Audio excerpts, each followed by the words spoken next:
अगर आपने भी जीएसटी नंबर ले रखा है या आप जीएसटी R1 के बारे में जानना चाहते हो तो इस वीडियो मेरे साथ बने रहें। इस वीडियो में हम जानेंगे जीएसटी R1 है क्या, जीएसटी R1 को कौन कौन भरता है, जीएसटी R1 की ड्यू डेट क्या है, जीएसटी R1 को मंथली भरा जाता है या क्वार्टरली भरा जाता है।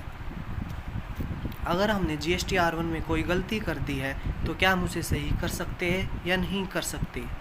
जितने भी आपके मन में जीएसटी R1 से रिलेटेड क्वेश्चन है, इस वीडियो में हम सभी क्वेश्चंस को कवर करने की कोशिश करेंगे। जीएसटी R1 का मतलब है आउटवर्ड सप्लाईज़ की डिटेल, या हम आसान भाषा में कह सकते हैं पूरे महीने की सेल और पूरे क्वार्टर की सेल की डिटेल जो हमें जीएसटी डिपार्टमेंट को देनी होती है। जीएसटी डिपार्टमेंट ने ये डिटेल प्राप्त करने के लिए जीएसटी पोर्टल बनाया हुआ है। हमें वहाँ पर अपनी टोटल सेल की डिटेल का डाटा जीएसटी पोर्टल पर अपलोड करना होता है या अपडेट करना होता है। अगर आपने जीएसटी नंबर ले रखा है तो आपको मंथली और क्वार्टरली बेस पर जीएसटी R1 भरनी पड़ेगी। अगर आप ड्यू डेट से पहले जीएसटी R1 नहीं भरते हैं तो आप पर लेट फीस लगेगी। जीएसटी R1 की ड्यू डेट क्या है? अगर आप मंथली बेस पर जीएसटी R1 की रिटर्न करते हो तो इसकी ड्यू डेट है 11 तारीख। अगर आप जनवरी की फ़ाइल रिटर्न करना चाहते हो तो इसकी लास्ट डेट होगी 11 फरवरी। 11 फरवरी तक आपको जनवरी की जीएसटी R1 भरनी होगी।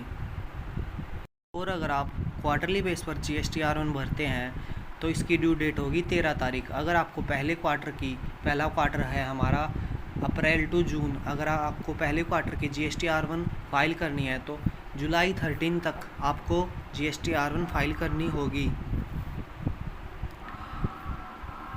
अगर आप क्वार्टरली बेस पर जीएसटी R1 भर रहे हो तो आपको मंथली बेस पर एक IFF का ऑप्शन भी मिलता है। अगर आप बिज़नेस टू बिज़नेस सेल कर रहे हो तो आपको उसकी डिटेल IFF में देनी होती है जिससे अगली पार्टी को उसका इनपुट मिल सके। अगर जीएसटी R1 भरते वक्त हमने कोई गलती कर दी है, जैसे किसी और का बिल किसी और के नाम चढ़ा दिया, टैक्स में कुछ गड़बड़ कर दी, अमाउंट में कुछ गड़बड़ हो गई है, या कोई बिल रह गया पिछले मंथ का, तो क्या हम नेक्स्ट मंथ में उसे सही कर सकते हैं? तो हम नेक्स्ट मंथ में उसे सही कर सकते हैं। हम अगर कोई किसी बिल में गलती हो गई है तो हम उस बिल को अमेंड कर सकते हैं। और कोई अगर बिल पिछले महीने का रह गया तो हम उसे मैनुअली चढ़ाकर जीएसटी पोर्टल पर अपलोड कर सकते हैं। आपके मन में अभी भी कोई क्वेश्चन रह गया तो आप कमेंट बॉक्स में कमेंट कर सकते हैं। मैं आपके क्वेश्चन का आंसर ज़रूर करूँगा। अगर आपको वीडियो अच्छी लगी तो लाइक कर दीजिए और चैनल को सब्सक्राइब कर लीजिए। Thank you for watching this video.